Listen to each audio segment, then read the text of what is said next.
தேவனுடைய நாமம் மகிமைப்படுவதாக.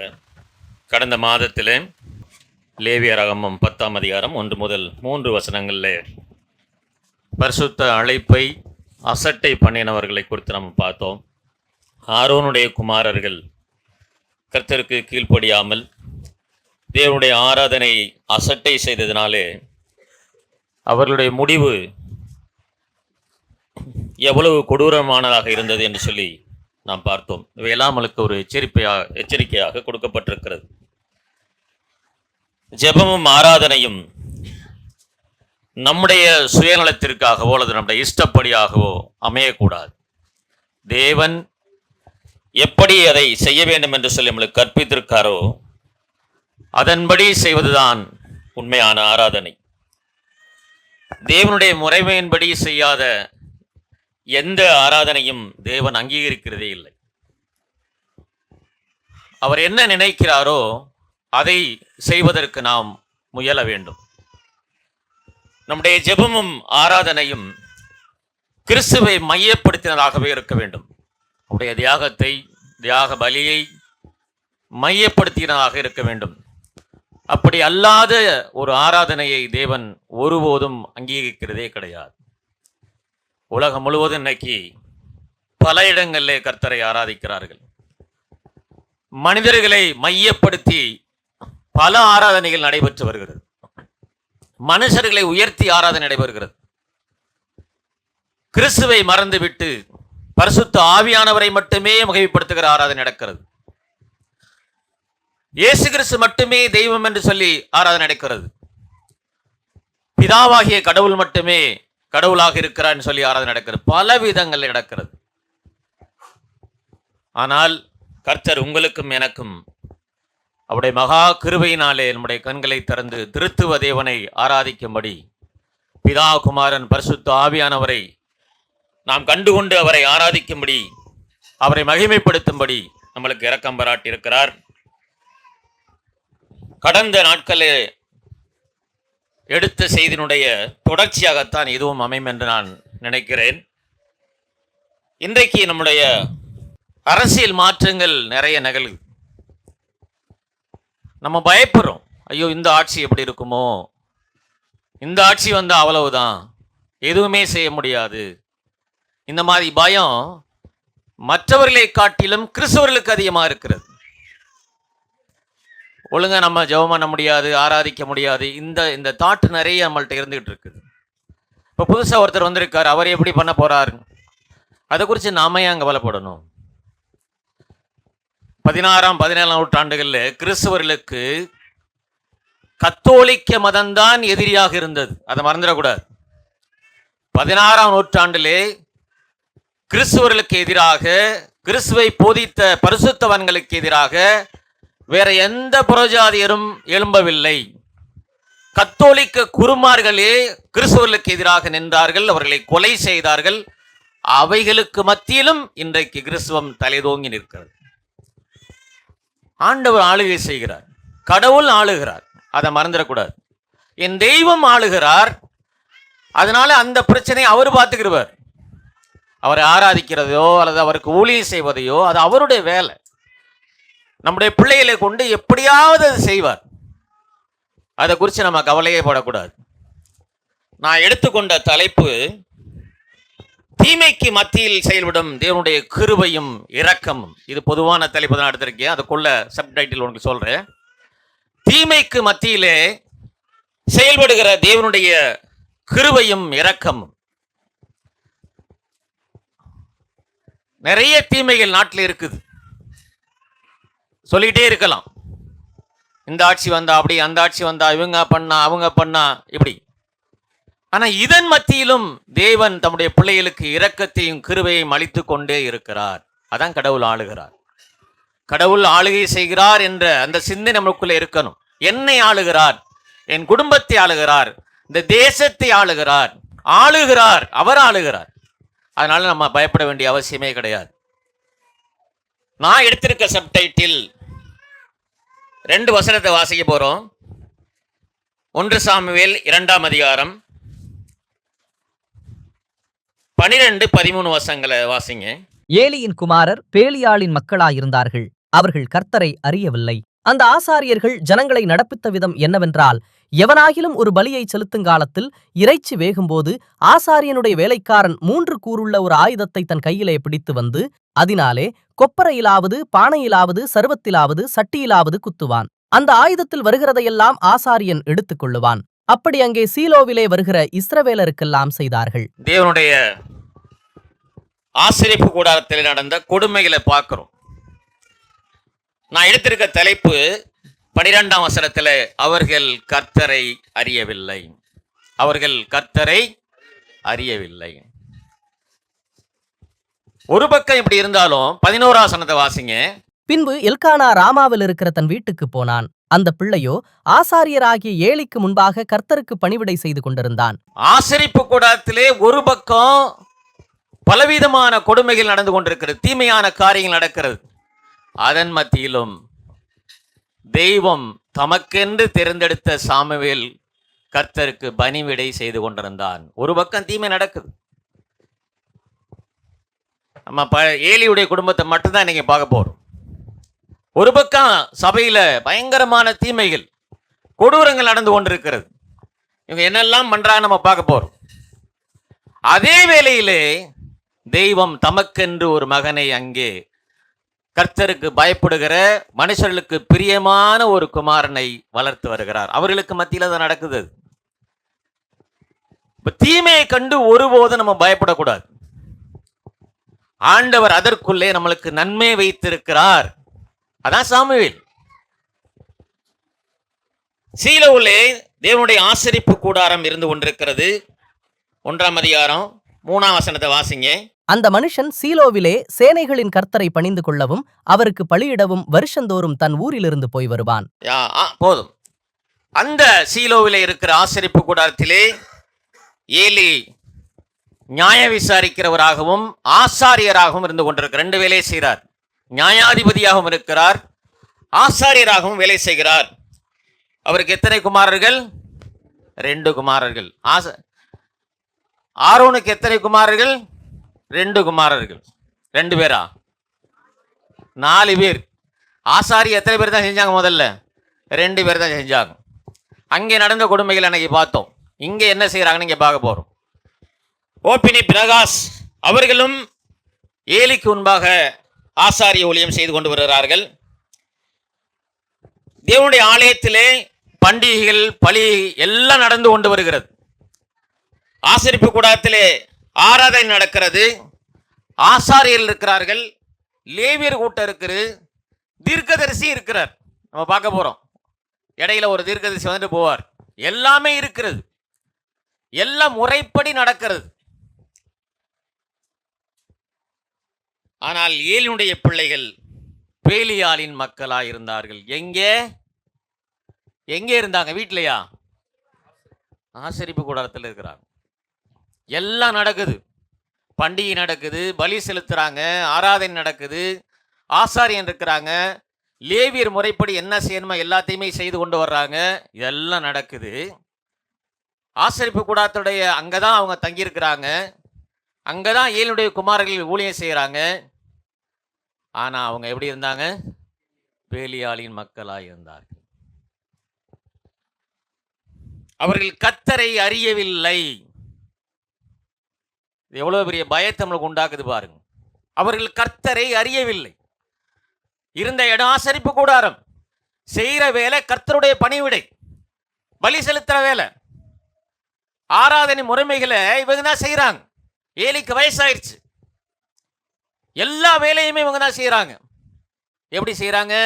அவர்கள் கர்த்தரை அறியவில்லை. இது எப்படி செய்ய முடியும் பாருங்களேன். வாரந்தோறும் பைபிள் எடுத்துக்கிட்டு சபைக்கு வர்றோம், ஆராதிக்கிறோம், பாடுறோம், கர்த்தரை அறியவில்லைன்னா எப்படி இருக்கும் பாருங்க. வீட்டில இருந்து வர்றோம்,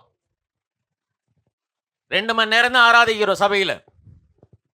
2 மணி நேரம் சபையில் ஆராதித்து அவருடைய செய்தி கேட்கிறோம், பாடு பரணங்களை தியானிக்கிறோம், பாடுறோம், எல்லாம் செய்யறோம், காணிக்கை கொடுக்கிறோம், திரும்ப வீட்டுக்கு போயிடுறோம். 6 நாட்கள் வீட்டில் தான் இருக்கிறோம். ஆனா இவங்க 7 நாள் எங்க இருந்தாங்க? ஆசரிப்பு கூடாரத்துல. 7 நாளும் கர்த்தரை ஆராதிச்சுக்கிட்டு இருக்கிறாங்க. 7 நாள் பலி செலுத்தல் நடந்துகிட்டே இருக்குது. ஆண்டவருக்கு என்ன செய்யணுமோ செய்து கொண்டே இருக்கிறார்கள். ஆனால் கர்த்தரை அறியவில்லை. இது எவ்வளவு பெரிய கொடுமை பாரு.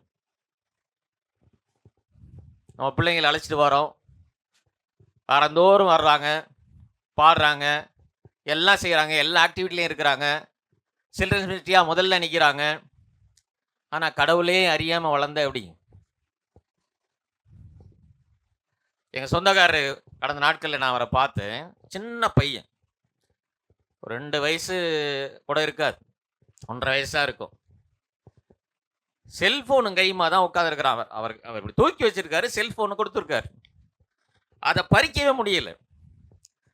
அவர் ரொம்ப பெருமையை சொல்கிறார். அதை இன்றைய காலத்தில் இந்த வயசுல என் பையன் என்னென்ன செய்யணுமோ அதெல்லாம் போயிட்டு வந்துடுவான்.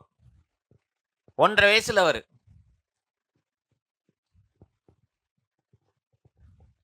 நம்முடைய பிள்ளைங்க எப்படி வளர்றாங்க பாருங்க. தேவ சமூகத்திலே ஏலிக்கு முன்பாக, கர்த்தருக்கு முன்பாக அவர்கள் கர்த்தருடைய ஆசாரிய ஊழியம் செய்கிற பிள்ளைகள் 2 பேரும் எவ்வளவு கொடுமைக்காரர்களாக இருந்தாங்கிறது தான் முக்கியம். கர்த்தரை அறியாமல் நாம் இங்கே இருக்க முடியும். ஏதான் தான் சொல்லுது. எல்லாருக்கும் கடவுளை குறித்து தெரியும், அதில் ஞாபகம் வச்சுங்க. உலகத்தில் இருக்க ஒவ்வொரு மனிதனுக்கும் கடவுள் யார் என்பது தெரியும். மோடிகிட்ட போய் கேளுங்க, ஏசு யாருன்னா சொல்லுவார். ஆர்எஸ்காரன் ஒவ்வொருவனுக்கும் தெரியும். அவன் வேதத்தை படிக்கிறான், நம்ம வேதத்தை படிக்கிறான். ஏன்னா எதிர் பேசணுங்கிறதுக்காகவே நம்ம வேதத்தை வாசிக்கிறாங்க, பதில் சொல்லணுங்கிறதுக்காக, தர்க்கம் பண்ணுங்கிறதுக்காக நம்முடைய வேதத்தை படிக்கிறாங்க. எல்லாருக்குமே இயேசுவை தெரியும். ஆனால் இந்த இயேசு ஏன் வந்தார், இவர் ஜனங்களுக்காக என்ன செய்திருக்கிறார், மனிதனை எப்படி ரட்சிக்கிறார் அப்படின்னு கேட்டீங்கன்னா அதுக்கு பதிலே தெரியாது. அதுக்கு தெரியாது. கடவுள் யாருங்கிறது அவனுக்கு தெரியும். எல்லா கடவுள் மாதிரி ஒரு கடவுள் சொல்லிட்டு போயிட்டே இருப்போம். ஆனால் நம்முடைய ஆண்டவர் எப்படிப்பட்ட குணாதிசயங்களை உடையவருங்கிறத அவன் பார்க்க மாட்டான். அவனுடைய கண்கள் திறக்கப்படல். ஏலியினுடைய பிள்ளைகள் பேலியாளின் பிள்ளைகளாக இருந்தார்கள். அவர்கள் கர்த்தரை அறிவில்லை. எல்லா சடங்குகளும் நடக்குது, எல்லா மத சடங்குகளும் ஆசரிப்பு கூடத்தில் நடக்குது, பண்டிகைகள் நடக்குது. ஆனால் தேவனுக்கு செவி கொடுக்கிறவர்கள் இல்லை. ஒரு சில குடும்பம் தான் இருக்குது. இந்த எல்கானா மாதிரி ஒரு சங்கம் இருக்காங்க. ஜனங்கள் எல்லாம் சீர்கிட்டு போயிட்டாங்க. ஏன் ஆசாரியுடைய பிள்ளைகள் சரியில்லைன்னு சொன்னா வர ஜனங்கள் எப்படி இருப்பாங்க? பின்னாடி அதையும் பார்க்க போறோம். நியாயாதிபதிகள் 21ஆம் அதிகாரத்தில் 25 கடைசி வசனம் நினைக்கிறேன், வாசிங்களே. ராஜா இல்லை, சரி போனபடி செய்து வந்தான். ராஜா இல்லை. இஸ்ரவேலின் ராஜா மகாபெரிய தெய்வம் அவர்களை ஆளுகை செய்தார். அதுவரையிலையும் நியாயாதிபதிகள் முடியவரையிலையும் கர்த்தர் தான் ராஜா. அவர்தான் அவர்களை நடத்தி வந்தார். ஆனால் ராஜாவை அவர்கள் மறந்தார்கள். மறந்து போனான். தங்களை நடத்தி வந்த, தங்களை கொண்டு வந்து கானானிலே சேர்த்து அங்கே அமரச் செய்த ராஜாதி ராஜாவை அவர்கள் மறந்து போனதுனாலே இப்ப அவங்களுக்கு ஒரு ராஜா தேவைப்படுது. பக்கத்து நாடெல்லாம் பார்க்குறான், எல்லாருலேயும் ஒரு ராஜா இருக்கிறான். நம்மளுக்கு ராஜா இல்லையே. அவனவன் தந்தன் மனதிலே என்ன நினைக்கிறானோ அதன்படி செய்ய ஆரம்பிச்சோம். அதான் அதுக்கு வந்த வெனதான் இது. நியாயாதிபதிகள் இருந்தாங்க, நியாயம் விசாரிக்கிறவர்கள் இருக்கிறாங்க, ஆசாரியன் இருக்கிறாங்க, பண்டிகைகள் நடக்குது, பலிகள் நடக்குது, எல்லாமே இருக்குது. ஆனால் ஜனங்கள் அவர்கள் மனம் போல ஜீவித்தார்கள். இன்னைக்கு நீங்க போங்களே, கடந்த வாரத்தில் ஒரு ஐயா விசாரிச்சேன். அந்த ஐயாவுடைய தம்பி வந்து சபைக்கு வந்துட்டு இருந்தவர். இப்போ பின்வாங்கி போயிட்டார். எல்லா பிள்ளைங்களுமே அவ்வளோ வைராக்கியமாக இருந்தவங்க பின்வாங்கி போயிட்டாங்க. அப்போ அவர்கிட்ட கேட்டேன், அவங்க தம்பி இப்போ என்ன பண்ணுறார் அப்படின்ட்டு. போகிறான், எங்கே? ஒரு பெண்டிகா சபைக்கு போகிறான் அப்படின்னார். அவர் சொல்கிறார், நீ 6 நாளும் என்ன வேணாலும் பண்ணிக்கலாம், எந்த சடங்கு எங்கே என்ன நடக்குது எல்லாத்துக்கும் போய்க்க. ஆனால் சண்டே ஆனால் நீ எங்கே வந்துடணும்? சபைக்கு வந்தால் போதும். இந்த கோட்பாடுகள் தான் இன்றைக்கு நிறைஞ்சி வலியுது சபையில். நீ 6 நாள் எப்படி வேணாலும் ஜீவியம் பண்ணிக்க, என்ன வேணாலும் பண்ணிக்க, ஆனா சபைக்கு தசமமா கொண்டு வந்துரு, ஞாயிற்றுக்கிழமை ஆனா சபையில் வந்து ஆராய்ச்சிட்டு போயிடும். இப்படிதான் சபை போயிடுச்சு. அவனவன் தன் தன் மனம் போனபடி ஜீவித்த முயற்சித்தான். அதனாலே அன்றைக்கு அப்படிப்பட்ட காரியங்கள் நடந்ததா நம்ம பார்க்கிறோம்.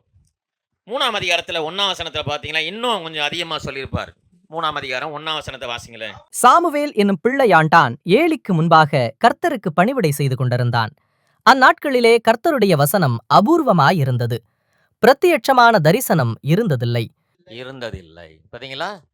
வேத வசனத்தை மறந்துட்டான். வேத வசனமே இல்லாம போயிடுச்சு. கடவுள் மோசேயிடத்தில் கொடுத்த கட்டளைகளை மறந்து போனார்கள். தேவ தரிசனம் இல்லாமல் போய்விட்டது. தேவன் ஜனங்களோடு பேசுகிறதை நிறுத்தி விட்டார். அது காரணம் என்ன? அங்கே நடந்த கொடூரமான செயல்கள், ஆசரிப்பு கூடாரத்தில் நடந்த மிகப்பெரிய தவறான செயல்கள். அதுதான் காரணம். தேவாலயத்தில் எல்லாம் நடக்குது, ஆனா வசனம் இல்லை. ஆராதனை நடக்குது, ஆனா வேத வசனம் இல்லை. பாடுறோம், கர்த்தர் அங்கே மகிமைப்படல. செய்தியை கேட்கிறாங்க, கடவுள் மகிமைப்படல. இப்படிதான் இன்றைக்கு ஆராதனை இருக்குது. அவனவன் தன் தன் சுயத்தில் என்ன நினைக்கிறானோ அதை ஆராதனை கொண்டு வந்து நிறுத்துறாங்க. மனிதன் நான் எழுதி வச்சிருக்கேன். தேவன் எதிர்பார்ப்பதை செய்யாமல் மனிதன் என்ன நினைக்கிறானோ அதை பிரியமாய் நான் தேவனுக்கு செய்கிறேன் என்று சொல்வது எவ்வளவு அபத்தமானது, எவ்வளவு அபத்தமானது. கடவுள் என்ன நினைக்கிறாரு, அவர் என்ன எதிர்பார்க்கிறது அப்படிங்கிறத செய்யறதில்லை. நான் என்ன நினைக்கிறேன், என் சபை எப்படி இருக்கணும், எப்படிலாம் இருக்கணும், எப்படி பாடணும், எப்படி ஆடணும், எப்படி இருக்கணும். எவ்வளவு பெரிய கொடூரமான செயல் பாருங்க. அதை பிரியமாய் தேவனுக்கு செய்கிறேன் என்று சொல்லி செய்வது அபத்தமானது. அப்படி செய்யக்கூடாது. தெய்வம் என்ன எதிர்பார்க்கிறார், கடவுள் எனக்கு என்ன சொல்லியிருக்கிறார், என்னை எப்படி நெருங்கணும், என்னை எப்படி ஆராதிக்கணும், அதன்படி செய்யணும். அதான் ஆராதனை. இன்னொரு வார்த்தை, மனிதன் நல்லது என்று தான் எண்ணுகிறது அல்ல, தேவன் நியமித்தபடி தேவனை ஆராதிக்கணும். நான் நினைச்சபடி அல்ல, எனக்கு நல்லதாய் தோன்றுகிறபடி ஆராதனை இருக்கக்கூடாது. கடவுள் என்ன நினைக்கிறாரோ, என் தெய்வம் என்ன நினைக்கிறாரோ, அவர் என்ன என்னிடத்துல எதிர்பார்க்கிறாரோ அதன்படி செய்துதான் ஆராதனை. அந்த சிந்தனையோடு தான் ஆராதிக்க வரணும். அந்த சிந்தனை நமக்குள்ள இருக்கணும். இன்னைக்கு நான் போறேன், ஆண்டவரே உங்களுடைய சமூகத்தில் வர்றேன், என்னோட கூட பேசுங்க. நான் உண்மை பாட போறேன், அதுல நீங்க மகிழ்ப்படுங்க. உண்மை நான் தியானிக்க போகிறேன், அதுல நீ இடைபடுங்க. இந்த சிந்தனையோடு கூட தேவ சமூகத்தில் வரணும். அங்கேதான் கடவுள் அதை மகிமைப்படுவார். யோவான் 4ஆம் அதிகாரம் 24ஆம் வசனத்தில் பார்க்கிறோம். தேவன் ஆவியாயிருக்கிறார், அவரை தொழுது கொள்கிறவர்கள் ஆவியோடும் உண்மையோடும் தொழுது கொள்ளணும். அவர் ஆவியாய் இருக்கிற தெய்வம். கர்த்தருடைய சமூகத்திலே நான் கர்த்தருக்கு வேலை செய்கிறேன் என்று சொல்ல முடியும். கர்த்தரை அறியாமல் அதை செய்ய முடியும். கர்த்தரை அறியாமல் இந்த வேலையெல்லாம் நம்ம செய்ய முடியும். அது மறந்துடாதீங்க. கர்த்தரை அறியாமல் எல்லா வேலையுமே செய்ய முடியும். எங்க வீட்டுக்காரங்களும் கோர்ட்டுக்கு போறது மாதிரி, கோட்டை எடுத்து மாட்டிக்கிட்டு, கருப்பு கோட்டை எடுத்து மாட்டிக்கிட்டு, வெள்ளை பேண்டை போட்டுக்கிட்டு கோர்ட்டுக்கு போனா போதுமா? அங்கே வாதாடணும், ஜட்ஜுக்கு முன்பாக போய் நிக்கணும். கடவுளுக்கு முன்பாக வந்து நிற்கிற நாம் கர்த்தரை அறியாமல் வந்து நிற்க முடியும். அன்றைக்கு நடந்துச்சு. அன்பான தேவனுடைய பிள்ளைகளே, ரொம்ப ஜாக்கிரதை நம்முடைய வாழ்க்கையில் இருக்கும். எல்லோருக்கும் இயேசு யாருன்னு தெரியும். ஆனால் இயேசு எப்படிப்பட்டவர், ஏன் வந்தார், என்ன செய்தார், என்ன செய்ய போகிறாங்கிறது தெரியாது. பேலியாளின் மக்களாய் இருந்தார்கள். கர்த்தரை அறியாமலுடைய பிசாசனுடைய குணங்கள் உடையவர்களாக இருந்தாங்க. சபைக்குள்ள, ஆசரிப்பு கூடாரத்துல, கடவுள் முகமுகமாய் பேசுற இடத்துல இன்னைக்கு நம்ம பார்க்கல. ஆண்டவரை விசுவாசத்தின் மூலமாக தெரிந்து கொண்டிருக்கிறோம். அன்றைக்கு அப்படி இல்லை. ஆசாரியன் பலி செலுத்தும் போது மேலிருந்து மகிமை கீழே இறங்கி வரத நேரடியா பார்த்தவங்க அவங்க எல்லாம். அங்கே அது நடக்குது. பேலியாளின் மக்களாக இருந்தார்கள். யோவான் 4ஆம் அதிகாரத்துல 44ஆம் வசனம் நினைக்கிறேன். சரி, 8ஆம் அதிகாரத்தில் 44ஆம் வசனம் நினைக்கிறேன். நீங்கள் உங்கள் பிதாவாகிய பிசாசானவனால் உண்டானவர்கள், உங்கள் பிதாவினுடைய இச்சைகளின்படி செய்ய மனதாயிருக்கிறீர்கள். அவன் ஆதி முதற்கொண்டு மனுஷ கொலைபாதகனாயிருக்கிறான். சத்தியம் அவனிடத்தில் இல்லாதபடியால் அவன் சத்தியத்திலே நிலை நிற்கவில்லை. அவன் பொய்யனும் பொய்க்குப் பிதாவுமாயிருக்கிறபடியால் அவன் பொய் பேசும்போது தன் சொந்தத்தில் எடுத்து பேசுகிறான். இப்படிதான் அங்க இருந்தது. வசனம் இல்ல, தேவனுடைய வார்த்தையை அசட்ட செய்தாங்க. மோசே கொடுத்த கட்டளைகளை புறந்தள்ளினார்கள். தங்களுடைய சுய இஷ்டத்தின்படி எப்படி வேணாலும் கடவுளை ஆராதிக்கலாம்னு சொல்லி அந்த முடிவுக்கு வந்தாங்க. அதான் இங்கே நடக்கிறோம். பேலியாளின் பிள்ளைகள் பிசாசுடைய குணங்கள் உடையவர்களாக மாறி போனார்கள். முடியும், அதை மறந்துடாதீங்க. கர்த்தருக்கு முன்பாக எவ்வளவு பயத்தோடு நடுக்கத்தோடு இருக்கணும் பாருங்க. முடியும்னா முடியும். ஆசரிப்பு கூடாரத்தில் இருந்த தேவனுடைய பிள்ளைகளுடைய குணங்கள் மாறி போனது. பரிசுத்த ஆவியானவரில் இருக்கிற பேலியாளின் பிள்ளைகளாக இருந்தார்கள். கர்த்தரை அறியவில்லை. சபையில உட்கார்ந்திருக்க முடியும் நம்மளும். கர்த்தரை அறியாம, கர்த்தரை விட்டு தூரம் போன நிலைமையிலே பாவத்தோடு, பாவத்தை அறிக்கை செய்யாம தேவனுடைய சமூகத்தில் வந்து நானும் ஆராதிக்கிறேன்னு சொல்லி வந்து உட்கார முடியும். இருந்திருக்கு. ரொம்ப ஜாக்கிரதையா இருக்கணும். சோ கர்த்தருக்கு பயப்படவோ அவருக்கு மதிப்பளிக்கவோ அவர்கள் அங்கே எதுவுமே செய்யல. குருந்தியர்ல ரொம்ப அழகா எச்சரிப்பை சொல்லியிருப்பார். 6ஆம் அதிகாரம் நினைக்கிறேன். 2 குருந்தியர் 6ஆம் அதிகாரம் 15ஆம் வசனமா பாருங்க. கிறிஸ்துவுக்கும் பேலியாளுக்கும் இசைவேது, அவிசுவாசியுடனே விசுவாசிக்கு பங்கேது. அவிசுவாசியுடைய விசுவாசிக்கு திருமணத்தை குறித்து சொல்லிட்டு வருவார் ஆண்டவர். பவுல் எழுதும்போது திருமணத்தை குறித்து சொல்லிட்டு வருவார். கிறிஸ்துவுக்கும் பேலியாளுக்கும் ஏதுப்பா பங்கு? இங்க இருக்குது பங்கு. இங்க வச்சிருக்காங்க, உடன்படிக்கை பண்ணியிருக்கிறாங்க பாருங்க. கடவுளும் வேணும், பிசாசும் வேணும். இப்படி எப்போதுமே இருக்கக்கூடாது. கர்த்தரை அறியாமல் அவர்கள் இருந்தார்கள் அப்படின்னு பார்க்கிறோம். இதுக்கு நிறைய நம்ம சொல்ல முடியும். 1 சாமுவேல் 2ஆம் அதிகாரத்தை எடுத்துங்க. 13ஆம் வசனத்தை வாசிங்க. 13ஆம் வசனத்தை வாசிங்க. அந்த ஆசாரியர்கள் ஜனங்களை நடப்பித்த விதம் என்னவென்றால், எவனாகிலும் ஒரு பலியை செலுத்துங்காலத்தில் இறைச்சி வேகும்போது ஆசாரியனுடைய வேலைக்காரன் 3 கூருள்ள ஒரு ஆயுதத்தை தன் கையிலே பிடித்து வந்து, அதனாலே கொப்பரையிலாவது, பானையிலாவது, சருவத்திலாவது, சட்டிலாவது குத்துவான். அந்த ஆயுதத்தில் வருகிறதையெல்லாம் ஆசாரியன் எடுத்துக்கொள்வான். தேவனுடைய கட்டளையை மீறி செயல்படுகிற ஒரு பிள்ளைகளாக மாறினார்.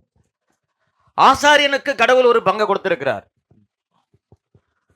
நீ ஒரு ஆட்டை பலியிடும் போது அதில் நீ எந்த பாற்றை மட்டும் எடுத்துக்கணும்னு சொல்லி ஆண்டவர் கற்றுக் கொடுத்திருக்கிறார்.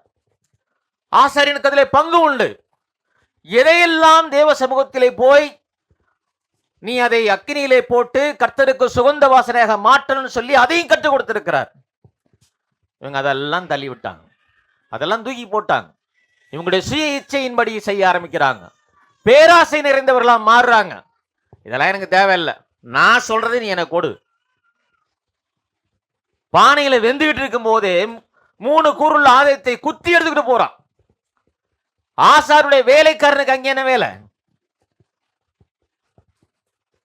எவ்வளவு பெரிய கொடுமையா மாறிச்சு பாருங்க. பலி செலுத்துறவர்கள் பானையில வெந்துட்டு இருக்கும் போது அதுல இருக்கிறத எடுத்துட்டு போறான். அடுத்த வசனம் வாசிங்க. கொழுப்பை தகனித்த வெறுப்பாடு தான் ஆசாரியனுடைய பங்கை எடுத்துக்கிறணும். வேற அதான் சொல்லிக் கொடுக்குது. உபாகமத்துல தான் பார்க்கிறோம், லேவியத்துல தான் பார்க்கிறோம், என்னாகமத்துல தான் பார்க்கிறோம். கொழுப்பை முதலாவது தகனிக்கணும். ஆண்டவர் அதை சுகந்த வாசனை அங்கீகரிக்கணும். அடுத்து கடவுள் உனக்கு எந்த பாட்டுங்கிறத ஆண்டவர் சொல்லிக் கொடுக்கிறார். இதைத்தான் நீ எடுத்துக்கணும்னு சொல்லி கொடுக்கிறார். ஆனா கொழுப்பை தகனிக்கிறதற்கு முன்பாகவே எனக்கு கரிய முதல்ல கொடு, அப்புறம் பார்த்துக்கலாம். இதெல்லாம் தேவனுடைய கட்டளையை மீறி நடக்கிற பிள்ளைகளாக மாறி இருந்தாங்க. ஆனா பேலியாளி மக்கள் கர்த்தர் ஒரு கட்டளை கொடுத்திருக்காரு, அதுக்கு தூரம் வச்சு ஆண்டவர் அப்புறம் பார்த்துக்கலாம். முதல்ல நம்ம செய்வோம், நம்ம இஷ்டப்படி செய்வோம். இப்படிதான் நம்ம செய்யறோம். கடவுள் அப்புறம் பார்த்துக்கலாம், கடவுளுடைய ஆராதனை அப்புறம் பார்த்துக்கலாம், ஞாயிற்றுக்கிழமை அப்புறம் பார்த்துக்கலாம். இவ்வளோ வேலை இருக்குது, ஆபீஸ்ல இவ்வளவு வேலை கொடுத்துருக்குறாங்க, இதை முதல்ல செய்வோம். என்னுடைய சுய இஷ்டத்தின்படி, என்னுடைய சுய விருப்பத்தின்படி நான் செய்ய மனதா இருக்கும் போது கர்த்தர் அங்கே மகிமைப்படவே மாட்டார். அடுத்த வசனத்தை வாசிங்க. கொழுப்பை தகனிக்கிறதற்கு முன்னும் ஆசாரியனுடைய வேலைக்காரன் வந்து பலியிடுகிற மனுஷனை நோக்கி, ஆசாரியனுக்கு பொரிக்கும்படி இறைச்சி கொடு, பச்சை இறைச்சியே அல்லாமல் அவித்ததை உன் கையிலே வாங்குகிறதில்லை என்பான். ஜனங்கள் கட்டளையே சொல்றாங்க. நல்லா பாருங்க, ஆசாரியன் செய்ய வேண்டிய வேலை அது. ஜனங்கள் சொல்றாங்க, எப்பா கொண்டு போய் முதல்ல தகனம், அதை தகனிச்சுட்டு வா, அப்பன நீ என்ன வேணுமோ எடுத்துக்க, முதல்ல எனக்கு கொடு, எனக்கு செய்ய வேண்டியது நீ செஞ்சிரு ஃபர்ஸ்ட், அப்புறம் அதெல்லாம் பார்த்துக்கலாம். சுய விருப்பத்தின்படி நடக்க முன் வந்தார்கள். பலியினுடைய ஆட்டினுடைய கொழுப்பையும் மார்கண்டத்தையும் கடவுளுடைய சமூகத்தில் கொண்டு போய் அவர்கள் தகனிக்க, கர்த்தர் அதை சுகந்த வாசனை அங்கீகரிக்கிறவராயிருக்கிறார். ஆனால் அதற்கு முன்பாகவே இவங்க எல்லாத்தையும் முடிக்கிறாங்க. 3 அதிகாரம் 16வது வசனத்தை வாசிங்க. ஆசாரியன் பலிபீடத்தின் மேல் அவைகளை தகனிக்க கடவன். இது சுகந்த வாசனையான தகன ஆகாரம், கொழுப்பு முழுவதும் கர்த்தருடையது. கர்த்தருக்கு பிரியமான தகன ஆகாரம் அது. மார்கண்டத்தையும் கொழுப்பையும் கொண்டு போய் தகன பலியிலே போட்டு அதை தகனிக்கும் போது அந்த புகையை கடவுள் சுகந்த வாசனையாக அங்கீகரிக்கிறார். அப்புறம்தான் ஆசாரியன் அதில் உள்ள பாட்டை வாங்கிட்டு போகணும். ஆனா நடக்கிறதெல்லாம் தலையில் நடக்குது. தங்களுடைய சுய விருப்பத்தை நிறைவேற்ற துடிக்கிறாங்க, சுய இச்சையின்படி நடக்கிறாங்க. லேவியராகமம் 7ஆம் அதிகாரத்தை எடுத்துக்கங்க, 29-30 வாசிங்க. நீ இஸ்ரவேல் புத்திரரோடே சொல்ல வேண்டியது என்னவென்றால், கர்த்தருக்கு சமாதான பலி செலுத்துகிறவன்தான் செலுத்தும் சமாதான பலியை கர்த்தருடைய சந்நிதியில் கொண்டு வருவானாக. கர்த்தருக்கு தகன பலியாக படைப்பவைகளை அவன் கைகளே கொண்டு வர வேண்டும். மார்க்கண்டத்தையும் அதனோடே கூட அதின்மேல் வைத்த கொழுப்பையும் கர்த்தருடைய சந்நிதியில் அசைவாட்டும் பலியாக அசைவாட்டும்படிக்கு கொண்டு வர கடவன். இஸ்ரவேல் புத்திரரின் சமாதான பலிகளில் அசைவாட்டும் மார்க்கண்டத்தையும் ஏறெடுத்து படைக்கும் முன்னந்தொடையையும் நான் அவர்கள் கையில் வாங்கி அவைகளை ஆசாரியனாகிய ஆரோனுக்கும் அவன் குமாரருக்கும் இஸ்ரவேல் புத்திரருக்குள் நடக்கும் நித்திய கட்டளையாக கொடுத்தேன் என்று சொல் என்றார். உனக்கு என்ன பங்கோ அதை நான் தருவேன் ஆண்டவர் சொல்லி இருக்கிறாரு. அதை எல்லாத்தையும் தூக்கி தூர வச்சுட்டாங்க. எல்லாத்தையும் தூக்கி தூர வச்சுட்டாங்க. உனக்கு என்ன பங்கு, ஒரு பலி செலுத்தினாக்க உன்னுடைய பங்கு என்னன்னு ஆண்டவர் அருமையா கட்டளையை கொடுத்திருக்கிறார். எல்லாத்தையும் தூக்கி தூர வச்சுட்டு தங்களுடைய சுய விருப்பத்தின்படி செய்ய முயற்சிக்கிறாங்க. தங்களுடைய சுய விருப்பத்தை நிறைவேற்றுவதற்கு துடிக்கிறாங்க. நீ பச்சை கரியா கொடுன்னு கேட்கிறான். அடுத்த வசனத்தை வாசிங்களேன். அதுல கர்த்தருக்கு ஆசாரிய ஊழியம் செய்யும்படி ஆரோனும் அவன் குமாரரும் நியமிக்கப்பட்ட நாளிலே இது அபிஷேகம் பண்ணப்பட்ட அவர்களுக்கு கர்த்தருடைய தகன பலிகளில் கிடைக்கும்படி உண்டான கட்டளை. அது தேவன் கட்டளை கொடுத்திருக்கிறார், இப்படிதான் நீ செய்யணும். அதை மீறி நடக்கிறாங்க, அதை மீறி செயல்படுறாங்க. நல்லா கவனிங்க, ஆரோனும் அவர் குமாரன் தான் ஆண்டவர் முதல்ல தேர்ந்தெடுக்கிறார். கடவுள் எல்லா கட்டளைகளையும் மோசையின் மூலமாக ஒரு ஆசாரிய ஊழியன், ஆசாருடைய பிள்ளைகள் எப்படி இருக்கணும் எல்லாத்தையும் சொல்லிட்டார். ஆனால் அவர்கள் மீறி நடந்தார்கள். இங்கே நம்ம பார்க்கிறோம், இவங்க சாதாரண சின்ன பிள்ளைங்க கிடையாது. ஏன்னா ஏலி வயசாயிடுச்சு. வயசான நிலைமையிலே இவங்க பெரிய காரியத்தை செய்யறாங்க. ஏலுடைய அத்தனை காரியத்தை இவங்க செயல்படுத்துறாங்க. எப்படி? கர்த்தருக்கு விரோதமான காரியங்களை செய்யறாங்க. கட்டளையை கேட்டவங்க, மோசேயுடைய கட்டளையின்படி கீழ்ப்படிந்து நடக்கும்னு சொல்லி கற்றவங்க. ஆனா இன்னைக்கு எல்லாத்தையுமே தலையில செய்யறத பார்க்கிறோம். 16வது வசனம் வாசிங்க. அதற்கு அந்த மனுஷன், என்று செய்ய வேண்டியபடி முதலாவது கொழுப்பை தகனித்து விடட்டும், பிற்பாடு உன் மன விருப்பத்தின்படி எடுத்துக்கொள் என்று சொன்னாலும் அவன், அப்படியல்ல, இப்பொழுதே கொடு, இல்லாவிட்டால் பலவந்தமாய் எடுத்துக் கொள்ளுவேன் என்பான். ஜனங்களுக்கு தெரிஞ்ச சத்தியம் ஆசாரியனுக்கு தெரியல. எப்பா முதல்ல இதை போய் செய், அப்புறம் நீ எடுத்துக்கன்னு சொல்றாங்க. பலவந்தமாய் அவர்கள் எடுத்துக்கொண்டார்கள். எனக்கு அன்பான தேவனுடைய பிள்ளைகளே, நம்முடைய பிள்ளைகளை குறித்து எவ்வளவு பெரிய கரிசனை உள்ளவர்களாக இருக்கிற தெய்வ சமூகத்தில் ஆசாரிய ஊழியம் செய்கிற பிள்ளைகள், தேவ சமூகத்திலே வளருகிற பிள்ளைகள், தேவனுக்கு விரோதமாக எவ்வளவு பெரிய துணிகரமான பாவ செயல்களை செய்து கொண்டிருக்கிறாங்கிறத மறந்துடாது. நம்முடைய பிள்ளைகளை குறித்த பயம் நமக்குள்ள இருக்கணும். பாவத்தினுடைய இச்சை அவங்களுக்கு ஒட்டி இருக்கு. எப்ப வேணாலும் எப்படி வேணாலும் அவங்க வளரலாம். அடுத்த வசனத்தை வாசிங்க. அதுல ஆதலால் அந்த வாலிபரின் பாவம் கர்த்தருடைய சந்நிதியில் மிகவும் பெரிதாயிருந்தது. மனுஷர் கர்த்தரின் காணிக்கையை வெறுப்பாய் எண்ணினார்கள். வெறுப்பாயினா என்னடா இது அப்படின்னு. எவ்வளவு பெரிய கொடுமையான செயல் பார்த்தீங்களா? மனுஷர் கர்த்தருக்கு கொடுக்கிற காணிக்கை வெறுப்பாய் எண்ணுகிற அளவுக்கு அவங்களுடைய செயல்பாடுகள் அங்கே இருந்துச்சு. அவ்வளவு கொடுமையா இருந்தது. ஒரு ஆசரிப்பு கூடாரத்தில் இதெல்லாம் நடக்குமா? இதெல்லாம் வாசிக்கும் போது நம்மளுக்கு பயம் வருது. இதெல்லாம் நடக்குமா? தேவன் வாசம் பண்ணுகிற ஒரு கூடாரம், அவருடைய மகிமை இறங்குற ஒரு கூடாரத்துல இதெல்லாம் நடக்குமா? நடக்குதே, நடக்குது. ஜனங்கள் கர்த்தருடைய காணிக்கை வெறுப்பாய் கொடுக்கிற அளவுக்கு நடக்குது.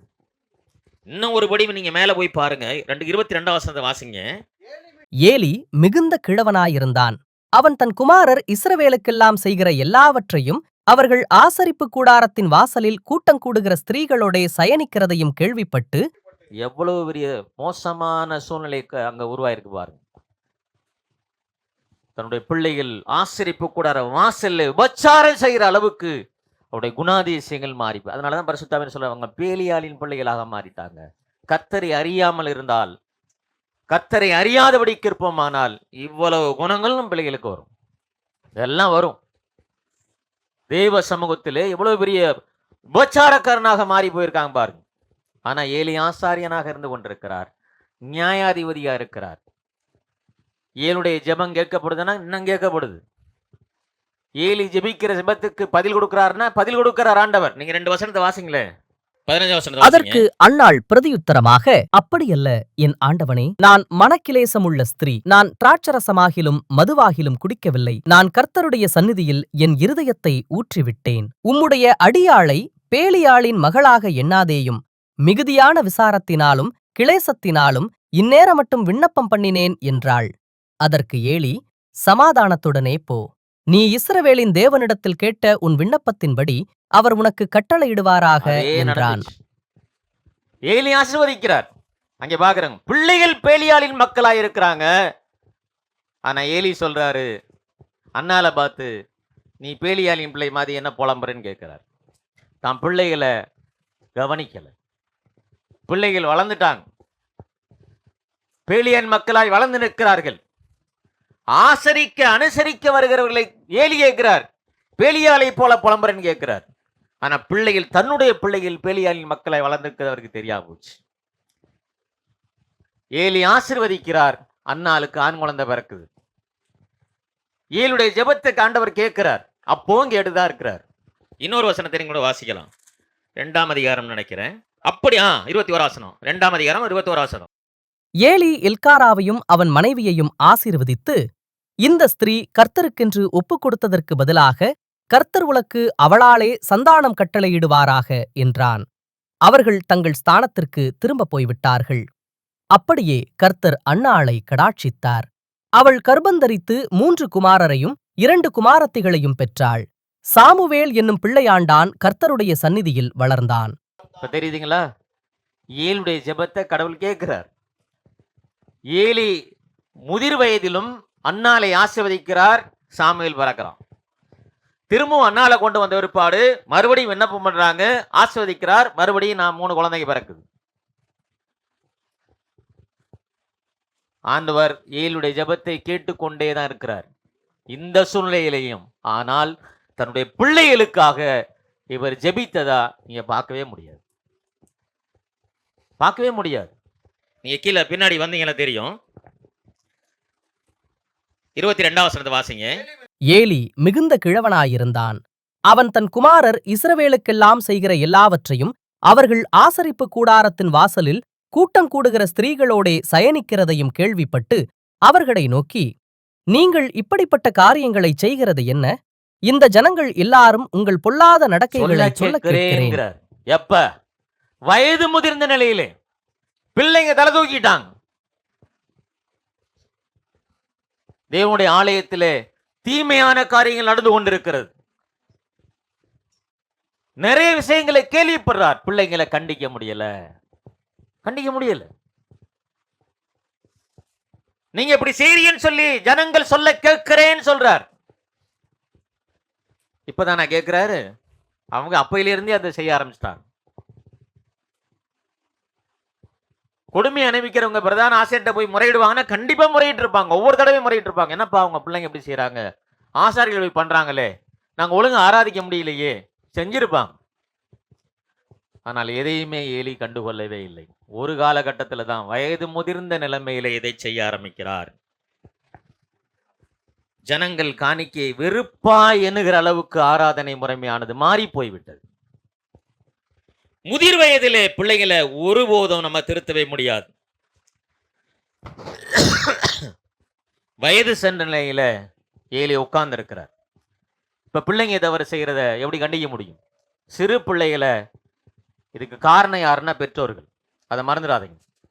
பிள்ளைங்களை வளர்ற வயதிலே கண்டிக்காம நீங்க வளர்த்தீங்கன்னு சொன்னா இப்படிதான் வளர்ந்து நிற்பாங்க.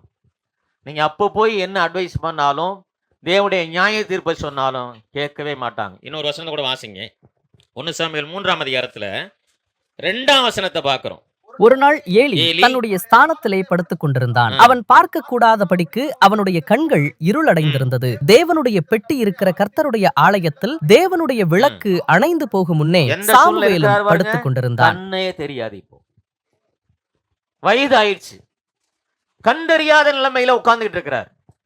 இந்த சூழ்நிலையில போய் ஜனங்கள் இப்படி செய்யறாங்க அப்படி சொல்றதா கேள்விப்படுறேனப்பா, ஏன்பா அப்படி செய்யறீங்கன்னா ஒன்னும் கேட்க மாட்டாங்க. காரணம் பெற்றோர்கள், அதை மறந்துடாதீங்க. பிள்ளைகள் தவறி போவதற்கு, பிள்ளைகள் கர்த்தருடைய சிக்ஷையிலே நீங்க வளர்க்காம விட்டீங்கன்னா பிள்ளைகள் தவறி போயிடுவாங்க. அது காரணம் பெற்றோர்கள் தான். ஆசரிப்பு கூடத்திலே தான் வளர்றாங்க. ஆசாரியனை ஏலிக்கு முன்பாகவே அவர் வளர்ந்து கொண்டு இருக்கிறாங்க. ஆனா இவ்வளவு பெரிய காரியங்கள் நடந்து கொண்டே இருக்கிறது ஆசரிப்பு கூடாரத்துல. ஏலி கண்டுக்கிறவே இல்லை. ஒரு காலகட்டத்தில் அவர் வர்றார். எவ்வளவு மோசமான காரியங்கள், பேலியாளின் மக்களாய் மாறி போறாங்க. கர்த்தரை அறியாதபடிக்கு அவங்க தேவ சமூகத்தில் வளர்றாங்க. பலவந்தமாய் பலிகளை எடுத்துக்கொள்றாங்க. ஆசரிப்பு கூடார வசதியில் விபச்சாரக்காரராக மாறி போறாங்க. எவ்வளவு தவறு அடுக்கடுக்கா வந்துகிட்டே இருக்குது. சத்தியத்திற்கு கீழ்ப்படியாத தொடர்ந்து பாவம் செய்கிற சூழ்நிலையிலே அவர்கள் மாறி போகிறாங்க. ஆண்டவருடைய வார்த்தையை பிள்ளைங்க கேட்டாங்களான்னு வீட்டில் போய் நீங்க கேட்கணும். இன்னைக்கு என்ன ஆண்டவர் பேசினார், எதை கற்றுக் கொடுத்தார்? 24 நேரமும் பிள்ளைங்க செல்போனு கைமா இருந்துச்சுன்னாக்கா கஷ்டம். அதை மறந்துடாதீங்க. எங்க வீட்டில் நான் அடிக்கடி அதான் சொல்லுவேன். வேலைக்கு போனாலும் சும்மா சும்மா சொல்லிக்கிட்டே தான் இருப்பேன், தம்பி செல்போனு, தம்பி செல்போனு. இன்னைக்கு பிள்ளைங்களை திசை திருப்புறது அதுதான். பிள்ளைங்க அழுதா செல்போன், சாப்பிடணுமா செல்போன் நடக்குது. எதை கொடுத்தாலும் செல்போன். ஒரு கடையில் நேற்று ஸ்கூலுக்கு போகிறேன், ஒரு கடைக்கு போகிறேன் ஜாமான் வாங்குறதுக்காக. ஒரு சின்ன குழந்தை உட்காந்து வச்சுக்கிட்டு அந்த அம்மா இருக்குது. டீ வாங்குறதுக்காக போயிருந்தோம் ஸ்டாஃபுக்கு. அந்த குழந்தை சேரில் உட்காந்துட்டு அது வாட்டில் நோண்டுது. 2 வயசு கூட இருக்காது. அது சேரில் உட்கார வச்சுட்டாங்க, அவங்க பாட்டில் டீ போட்டுக்கிட்டு இருக்காங்க. அது வாட்டில் போகுது, கடை கடை கடை என்னென்னமோ அடிச்சுக்கிட்டு கிடக்குது. செல்ஃபோன் அந்த அளவுக்கு மாறி போயிடுச்சு. பிள்ளைங்க எப்படி வளரும் பாருங்க. அந்த சிந்தனை எல்லாம் அது இழுத்துட்டு போயிடும். கர்த்தரை அறிகிற அறிவு இல்லாமல் போயிடும். தேவனுக்கு பயப்படுகிற பயம் இல்லாமல் போயிடும். தேவ சமூகத்தில் வளர்கிற பிள்ளைகளுக்கே இந்த நிலைமை இருக்குமானால் வீட்டில் வளர்ற உங்க பிள்ளைகளுக்கு, என் பிள்ளைகளுக்கு என்ன நிலைமைன்னு யோசிச்சு பாருங்க. கர்த்தரை குறித்து சொல்லிக்கிட்டே இருக்கணும். ஆண்டவருக்கு பயப்படுகிற பயத்தை அவங்களுக்கு உண்டாக்கணும். தெய்வ சமூகத்திலே உட்கார வச்சு வேத வசனத்தை அவங்களுக்கு போதிக்கணும். இப்படியெல்லாம் நீங்க வளர்க்கும் போதுதான் இப்படிப்பட்ட ஒரு பெரிய கொடுமையான சூழ்நிலையிலே பிள்ளைங்களை வளர்த்தெடுக்க முடியும். இல்லைன்னா ரொம்ப கஷ்டம். பிள்ளைங்க எந்த அளவுக்கு போறாங்க பாருங்க. பிசாசுடைய பிள்ளைகளா மாற முடியும். கர்த்தருக்கு கீழ்ப்படியாம போக முடியும். ஆராதனை அசட்டை செய்ய முடியும். பாவம் பெருகி இருக்கிற உலகத்தில் வாழ்ந்து கொண்டிருக்கிறோம். பிள்ளைங்களை ரொம்ப ஜாக்கிரதையா வளர்க்க வேண்டியது நம்முடைய கடமையா இருக்குது. ஏசாயாவுடைய புத்தகம் 7ஆம் அதிகாரம் 13ஆம் வசனத்தை வாசிங்க. அப்பொழுது ஏசாயா, தாவீதின் வம்சத்தாரே கேளுங்கள், நீங்கள் மனுஷரை விசனப்படுத்துகிறது போதாதென்று என் தேவனையும் விசனப்படுத்த பார்க்கிறீர்களோ? மனுஷரை விசனப்படுத்துகிறது போதாதென்று தேவனை விசனப்படுத்த பார்க்கிறீர்களோ என்பார். கண்மானதனுடைய பிள்ளைகளே, தேவனை விசனப்படுத்துவது என்பது எவ்வளவு பெரிய நியாய தீர்ப்புக்கு நேரம் நம்மளை கொண்டு வந்து வைக்கும்பார். ஆசாரியனுடைய பிள்ளைகளாகிய ஆரோனுடைய பிள்ளைகள் தேவனுடைய ஆராதனையை அசட்டை பண்ணினார்கள். அவங்களுடைய முடிவு மிக கொடூரமாக இருந்தது. பிள்ளைங்க இறந்து கிடக்குறாங்க. ஆரோன் வாயை திறந்து பேச முடியல. வாயை திறக்கிறதுக்குள்ளே மோசே அவரை அதட்டுறார். தேவனுடைய பரிசுத்தத்தை சொல்றார். எப்பா, நீ ஆராதிக்கிற தெய்வம் எவ்வளவு பரிசுத்தம் உள்ளவர் உனக்கு தெரியாது. அந்த பரிசுத்தத்துடைய தண்டனை தான் நீ பார்த்துட்டு இருக்க அப்படின்னோடனே ஆரோன், வேதவசனம் சொல்லுது, ஆரோன் பேசாதிருந்தான். பேச முடியல. கடவுள் எவ்வளவு பெரிய பரிசுத்தர், அதை உனக்கு கற்பிச்சாரே, உன் பிள்ளைங்களுக்கு சொல்லி கொடுத்தியே, அதை மீறி நடந்தாங்க, அதற்கான தண்டனையை தான் அனுப்பிச்சுக்கிட்டு இருக்காங்க அப்படின்னு மோசே சொன்ன உடனேயுமே ஆரோன் வாயை முடிக்கிட்டு பேசாம இருக்கிறார். எதுவுமே சொல்ல முடியல அவரால். ஆரோன் பேசாதிருந்தார் அப்படின்னு பார்க்கிறோம். கடவுளுடைய சமூகத்தில் நம்முடைய பிள்ளைங்களை எவ்வளவு ஜாக்கிரதையை வளர்க்கணும் பாருங்க. தேவ சமூகத்தில் வளர்ந்த பிள்ளைகள் இப்படியெல்லாம் தடுமாறி போக முடியும். கர்த்தருடைய சமூகத்திலே கர்த்தரை அறியாதபடிக்கு வளர்றாங்க. வேலை செய்யறதெல்லாம் கர்த்தருக்கு தான், பலியிடுறது கர்த்தருக்கு, ஆராதிக்கிறது கர்த்தருக்கு, தகன செலுத்துறது அவங்க தான். ஆண்டவருக்கு தகன பலியை கொண்டு போய் தகனிக்கிறாங்க, எல்லா வேலையும் செய்யறாங்க. கர்த்தரை அறியாமல் அதை செய்ய முடியும். ஸோ பிள்ளைகள் வளர்ந்து விட்ட ஒருபாடு பிள்ளைகளை கண்டிக்கலாம்னு நினைச்சா அது ரொம்ப கஷ்டம். நம்மளால ஒண்ணுமே பண்ண முடியாது. சிறு பிள்ளைகளிலிருந்து பிள்ளைகளுக்கு வேத வசனத்தை சொல்லிக் கொடுங்க. கர்த்தரை ஆராதிக்கிற முறையை அவங்களுக்கு சொல்லிக் கொடுங்க. பாவம் தீமையும் எல்லை மீறி கிடக்கிற இந்த உலகம் அவங்களுக்கு நல்லாவே தெரியும். தடுக்கி விழுந்தா பாவம் தான். இன்னைக்கு கல்லூரியா இருந்தாலும் சரி, பள்ளியில இருந்தாலும் சரி, அவ்வளோ ஒஸ்டா இருக்குது. ஸ்கூல்ல அவ்வளோ ஒஸ்டா இருக்குது. ஏண்டா பிட் அடிக்கிறேன்னு சொல்லி கேட்க முடியல அவனை. நல்லா ஞாபகம். பிட்ட வாங்கின ஒருபாடு அவன் திருப்பி நம்மளை எதுவும் பண்ணிடுவான்னு சொல்லி பயம் வருது. உண்மையிலே நடந்த சம்பவம் சொல்றேன். கேளம்பாக்கத்துல ஒரு பிட்டு வாங்கிட்டேன். அவ்வளோ வச்சிருக்கான், கீழே தொடங்கி கீழே அவ்வளோ வச்சிருக்கான். தமிழ் எக்ஸாம் கொண்டு வந்திருக்கான். ஃபர்ஸ்ட் எக்ஸாமே அதுதான். ரொம்ப சின்ன பையன், பாத்தீங்களா, இந்த உயரம் தான் இருப்பான். இவ்வளவு உயரம் தான் இருப்பான். கீழே வச்சிருக்கான், அவ்வளவு பிட்டு வச்சிருக்கான். அரை மணி நேரமா எக்ஸாமே எழுதலை. நானும் வாட்ச் பண்ணிக்கிட்டே இருக்கேன். என்னடா எழுதாம இருக்கேன் இல்லை யோசிக்கிறேன் இருக்கான். திருப்பி நான் ஒரு ரவுண்ட் போயிட்டு திரும்பி வரும்போது இப்படி நகர்ந்து அப்பயே தெரிஞ்சுக்கிட்டேன் பிட்டு வச்சிருக்கான்ட்டு. வந்துடுறான்னு சொன்னா பேப்பரை கிழிச்சு இவ்வளவு கத்த வச்சிருக்கான் உள்ள. அப்படியே கைடை கிழிச்சிட்டு வந்துட்டான். அட்டினா சரியான அட்டி. எக்ஸாம் ஹாலில் அடிச்சிட்டான் அவனை. நான் திருப்பூர் இருக்கு, அது வழியே தான் போயிட்டு வந்துகிட்டு இருக்கணும். வேற எனக்கு அடிச்சு ஒரு பாடு பயம் வருது எனக்குள்ள. அவன் வாங்கிட்டான், எழுதலை. ஒரு 4 பக்கமா ஏதோ கொஸ்டின் பேப்பர் அப்படியே எழுதிட்டு போயிட்டான். மறுநாள் இங்கிலீஷ் எக்ஸாம் முடிச்சுட்டு பஸ்ஸில் ஏறி உட்காந்துட்டேன். மறுநாள் லீவ், ஸ்கூலுக்கு போயிட்டு பஸ்ஸில் வந்துக்கிட்டு இருக்கேன். 4 மணிக்கு இவங்களுக்கு ஸ்பெஷல் கிளாஸ் நடக்கும். எக்ஸாம் இல்லாத அன்னைக்கு ஸ்பெஷல் கிளாஸ் இங்கிலீஷ் முடிச்சுட்டு வந்து பஸ்ஸில் ஏறுறாங்க. நான் லாஸ்ட் சீட்டில் உட்காந்துருக்கிறேன். ஒருத்தன் அப்படியே திரும்பி போய் பக்கத்தில் வந்து இப்படி புத்து பார்த்தேன் மூஞ்சியை. அங்கேயே விட்டான். அப்படியே சரசரசன்னு போகுது. முன்னாடி எல்லாம் படூர் பசங்க. ஏய், நேற்று அடிச்சார்லடா, அந்த வாத்தியார் தான் பின்னாடி உட்காந்துருக்காரு. எல்லாம் திரும்பிட்டான் அந்த பக்கம். இவர் தானாங்கிறான். எனக்கு பயம். ஏன்னா படூரை தாண்டி போகணும். அந்த பையன் இல்லை, ஆனா கிளாஸ்ல இருந்த பசங்க என்னை கண்டுபிடிச்சிட்டாங்க. எனக்கு படூர் வர்ற வரலையும் படன்னு அடிக்குது. அடிச்சிருவாங்களோ, எதுவும் பண்ணிடுவாங்களேன்னு. புரியுதுங்களா? பசங்களுடைய சுவாமம் எப்படி மாறி போயிருக்கு. அப்படிப்பட்ட சூழ்நிலை. பிட்டு ஏன்டா அடிக்கிறேன்னு கேட்க முடியல. அந்த அளவுக்கு மாறி போயிடுச்சு. 12th ஒரு பையன் கிட்டத்தட்ட 2-3 மணி நேரம் எக்ஸாம், 2 மணி நேரம் எக்ஸாம் எழுதல, உட்காந்தே தான் இருக்கிறான். போய் பக்கத்துல இவர் மாதிரி தான், என்னப்பா சார் யோசிச்சுக்கிட்டு இருக்கேன் சார். எவ்வளவு நேரம்டா? 2 மணி நேரமா? இன்னும் 1 மணி நேரம் தான்டா இருக்கு. இல்ல சார் யோசிக்கிறேன் சார். அவ்வளவு வச்சிருக்கான் பிட்டு உள்ள. அதை எடுக்க முடியல நான் இருக்கிறத பாட்டு. அவனால பிள்ளைங்களை ரொம்ப ஜாக்கிரதையா வளர்க்கணும். மறந்துடாதீங்க. கடவுளுக்குரிய பயத்துல வளர்க்கலைன்னு சொன்னா சுபாவங்கள்லாம் இப்படிதான் மாறி போகும். ரொம்ப மாறி போயிடும்.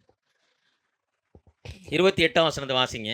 என் பலிபீடத்தின் மேல் பலியிடவும் தூபம் காட்டவும் என் சமூகத்தில் ஏபோத்தை தரிக்கவும் இஸ்ரவேல் கோத்திரங்களிலெல்லாம் அவனை எனக்கு ஆசாரியனாக தெரிந்து கொண்டு உன் பிதாவின் வீட்டாருக்கு இஸ்ரவேல் புத்திரருடைய தகன பலிகளையெல்லாம் கொடுக்கவில்லையா? என் வாசஸ்தலத்திலே செலுத்தும்படி நான் கட்டளையிட்ட என் பலியையும் என் காணிக்கையையும் நீங்கள் உதைப்பானேன்? என் ஜனமாகிய இஸ்ரவேலின் காணிக்கைகளிலெல்லாம் பிரதானமானவைகளைக் கொண்டு உங்களை கொழுக்க பண்ணும்படிக்கு நீ என்னை பார்க்கிலும் உன் குமாரரை மதிப்பானேன் என்கிறார். புரியுதுங்களா? ஏலிகிட்ட வந்து சொல்றார், என்னை பார்க்கிலும் உன் குமாரனை அதிகமாய் நேசிக்கிறாய், அதனாலதான் என் காணிக்கையை எட்டி உதைக்கிறேன்னு கேட்கிறார்.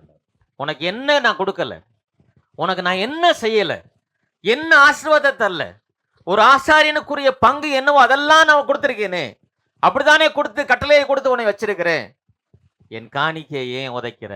என்னை பார்க்கிலும் உன்னுடைய குமாரனை நேசிக்கிறதுனால தானே இதை செய்யற. எதெல்லாம் கடவுளுக்கு சமமாகவோ அல்லது கடவுளுக்கு உயரமாகவோ நீங்கள் வைத்து கொண்டாடுவீர்களானால் அது கர்த்தருக்கு விரோதமான மிகப்பெரிய பாவங்கிறத மறந்துடாதீங்க.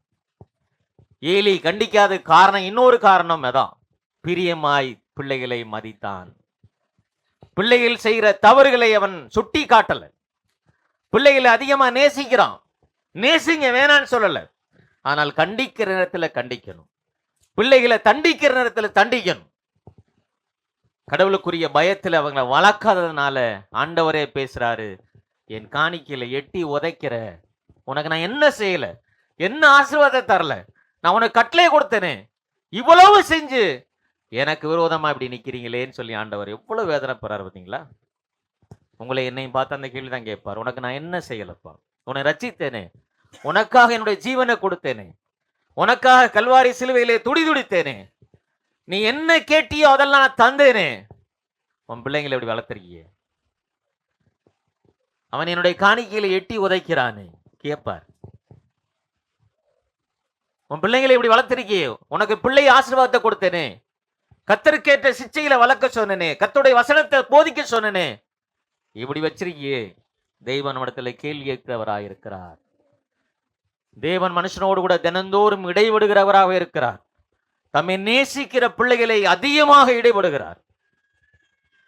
ரொம்ப ஜாக்கிரதையை வளர்க்கணும். இவ்வளவுதான், இதோட நிறுத்த போறேன். இது ஒரு பெரிய செய்தி, 1 2 3 வாட்டில் போயிட்டு இருக்கும். நான் ஒரு பாட்டு மட்டும்தான் எடுத்திருக்கேன். தேவனுடைய சமூகத்திலே கர்த்தரை அறியாமல் நாம் இங்கே அமர்ந்திருக்க முடியும், அதை மறந்துடாதீங்க. அவர்கள் கர்த்தருடைய வேலையை செய்தார்கள், கர்த்தருடைய ஆசாரிய ஊழியத்தை செய்தார்கள், ஆனால் கர்த்தரை அறியவில்லை, பேலியாளின் மக்களாய் வாழ்ந்தார்கள். நம்முடைய பிள்ளைகளை வளர்க்கறதுல ரொம்ப ஜாக்கிரதையா இருக்கணும். கர்த்தரை அறிவதற்கு என்னென்ன செய்யணுமோ அதெல்லாம் செய்யுங்க. ஆண்டவரை தெரிந்து கொள்வதற்கு என்னென்ன ஏதுக்களை உருவாக்கணுமோ அதை செய்யுங்க. படிப்பெல்லாம் வேறங்க, நான் சொல்றது கவனிங்க. என் பிள்ளைங்களை படின்னு நான் சொன்னேன்னு தெரியல, திட்டு சில நேரத்தில், என்னடா புத்தகத்தை எடுக்க மாட்டேங்கிறேன் ஒன்றும் பண்ணுங்க. ஆனால் இன்னைக்கு கொண்டு வந்து நிறுத்தி வச்சிருக்காரு. நான் ஒரு ஆசிரியரா என் பிள்ளைங்களுக்கு ஏதாவது சொல்லி கொடுத்தேனான்னு இப்போ யோசிச்சு பார்ப்பேன். ஆனால் கடவுள் கொண்டு வந்து எங்கேயோ நிறுத்தி வச்சிருக்காரு. அது காரணம் என்ன? தெய்வம் என்னை நேசிக்கிறார். நீங்க கடவுளுக்கென்று நீங்க வைராக்கியமா நில்லுங்க, கடவுள் உங்க பிள்ளைகளை கொண்டு வந்து உயர வச்சிருப்பார், கண்டிப்பா நிறுத்துவார். அது ஸோ கடவுளை அறியக்கூடிய அறிவுல பிள்ளைங்களை வளருங்க. இதெல்லாம் நம்மளுக்கு ஒரு எச்சரிக்கை பாடமாக கொடுக்கப்பட்டிருக்குது. தெய்வம் நம்மோடு கூட பேசி இருக்கிறார். தேவனுடைய சமூகத்திலே தேவனுடைய ஊழியத்தை செய்கிற பிள்ளைகள் எந்த அளவுக்கு சீர்கட்டு போயிருக்கிறாங்க, அது காரணம் ஏலி, உங்களுடைய பெற்றோர். கர்த்தரை காட்டிலும் அதிகமாய் எதை நீங்கள் நேசித்தாலும், கர்த்தருக்கு சமமாக நீங்கள் எதை வைத்தாலும், அல்லது கர்த்தருக்கு மேலாக நீங்கள் எதை வைத்து பார்த்தாலும் அது தேவ சமூகத்தில் மிகப்பெரிய பாவம். கர்த்தர் தான் மேலானவர், என்னை தெரிந்து கொண்ட அவர்தான் எனக்கு மேலானவர், அவரை தான் நோக்கி பார்க்கணும். அந்த சிந்தனையோட கடந்து போவோம். தேவனுடைய நாமம் மையப்படுவதாக. நாம் ஜெபிக்கலாம். எங்களை நேசிக்கிற நல்ல பிதாவே, அருமையான இந்த வேலைக்காக நன்றியோடு துதிக்கிறோம், சோத்தரிக்கிறோம். எங்களுடைய ஜெபம், எங்களுடைய ஆராதனை கர்த்தரை சார்ந்ததாக, மனுஷனுடைய சிந்தனையின்படி அல்லது எங்களுடைய சிந்தையிலே தோன்றுகிறன்படி அல்ல. ஆண்டவரே, நீர் என்ன எங்களுக்கு போதித்து கற்றுக் கொடுத்திருக்கிறோ, நீர் என்ன உம்முடைய ஆராதனையிலே எப்படி நடத்தவேன்னு சொல்லி எங்களுக்கு கற்றுக் கொடுத்திருக்கிறோ, அதன்படி நாங்கள் செய்ய எங்களுக்கு இரக்கம் பாராட்டுங்க. ஆரோனுடைய குடும்பத்தை நாங்கள் ஆண்டவரே கடந்த நாட்களே சிந்தித்தோம். இன்று ஏலினுடைய குடும்பத்தில் நடக்கிற சம்பவங்களை குறித்து நாங்கள் பார்க்கிறோம். இவர்கள் 2 குடும்பமும் தேவ சமூகத்திலே வளர்ந்து வந்ததுதான். தேவனுடைய ஆசரிப்பு கூடாரத்திலே ஆசாரிய ஊழியம் செய்தவர்கள். ஆனால் தேவனுடைய சித்தத்திற்கு எதிர்மாறாக அவருடைய சிந்தனைகள் இருந்தது. காரணம், அவர்கள் பேலியாளின் மக்களாய் வளர்ந்தார்கள். கர்த்தரை அறியாதபடிக்கு இருந்தார்கள். தேவ சமூகத்திலே தேவனுடைய கட்டளையை மீறி தேவனுக்கு கோபமூட்டுகிற அளவுக்கு அவருடைய செயல்பாடுகள் இருந்ததாக நாங்கள் வாசிக்கிறோம். பாவத்திற்கு அடிமையானவர்களாக, பேராசை கொண்டவர்களாக, தேவனுடைய காணிக்கையை ஜனங்கள் வெறுப்பாய் செலுத்துகிற அளவுக்கு அவருடைய எண்ணங்கள் மாறிப்போனதாக ஆண்டவரே நாங்கள் வாசிக்கிறோம். இதற்கு யார் காரணம் என்று நாங்கள் பார்க்கும்போது, ஏலி தன்னுடைய பிள்ளைகளை கண்டிக்கிற நேரத்திலே கண்டிக்காமல் விட்டு விட்டார். தீர்க்கதரிசியார் வந்து பேசும்போது, என்னை பார்க்கிலும் உடைய பிள்ளையை நீ அதிகமாய் நேசிப்பானேன் என்று சொல்லுகிறார். ஆமாண்டவரே, நாங்கள் உண்மை அதிகமாய் நேசிக்க, உண்மையிலே அன்பு கூற, எங்களை ரட்சித்த, எங்களுக்காக ஜீவன் கொடுத்த கர்த்தராகிய இயேசு கிறிஸ்துவை நாங்கள் எந்த வேலையை செய்தாலும் அவரை முதலிடமாக வைத்து செய்ய எங்களுக்கு இரக்கம் பாராட்டும். எங்களுடைய பிள்ளையுடைய வாழ்க்கையில ஆண்டவரே, நீர் எங்களுக்கு என்ன கற்றுக் கொடுத்திருக்கோ அதை நாங்கள் சரியாக அவர்களுக்கு போதிக்க, அவர்களை கர்த்தருடைய சிட்சையில வளர்க்க எங்களுக்கு உதவி செய்யும். இந்த நாளில் எங்களோட பேசின வார்த்தைகளுக்கு ஆமை துதிக்கிறோம். தேவனே, பிள்ளைகளை நாங்கள் கர்த்தருக்கென்று வளர்த்தெடுப்பதற்கு எங்களுக்கு வேண்டிய கிருபைகளை தாரும். பாவம் நிறைந்த உலகத்தில் எங்களுடைய பிள்ளைகள் வளரும்போது ஆண்டவரே, இந்த உலகத்தினுடைய ஆசாபாசங்கள், பேராசைகள் தேவனுக்கு எதிரானவைகள் என்பதை அவர்களுக்கு சொல்லிக் கொடுத்து, அது பாவம் என்பதை சொல்லிக் கொடுத்து பிள்ளைகளை வளர்த்தெடுக்க பிள்ளைகளுக்கு இரக்கம் பாராட்டும். எங்களுக்கும் போதுமான கிருபைகளை தாரும். எங்களோடு பேசின வார்த்தைகளுக்கு ஆமை துதிக்கிறோம். இதை நாங்கள் கேட்டு எங்களுடைய வாழ்க்கையை அபியாசப்படுத்தி வளர தெய்வம் எங்களுக்கு உதவி செய்வீராக. உடைய கிருபையும் உடைய ஆசீர்வாதமும் வந்திருக்கிற பிள்ளைகளோடும் எங்களோடு இருந்து எங்களை வழிநடத்தும்படியாக கர்த்தரும் அருமை ரட்சகரும் பெருமா இருக்கிற இயேசு கிறிஸ்துவின் நாமத்தில் வேண்டுகிறோம். ஜீவனுள்ள பிதாவே, ஆமென். ஆத்துமாவே கர்த்தரை ஸ்தோத்திரி, என் முழுமையுடைய பரிசுத்த நாமத்தை ஸ்தோத்திரி. என் ஆத்துமாவே கர்த்தரை ஸ்தோத்திரி, கர்த்தர் செய்த சகல உபகாரங்களையும் மறவாதே. ஆமென். ஆமென்.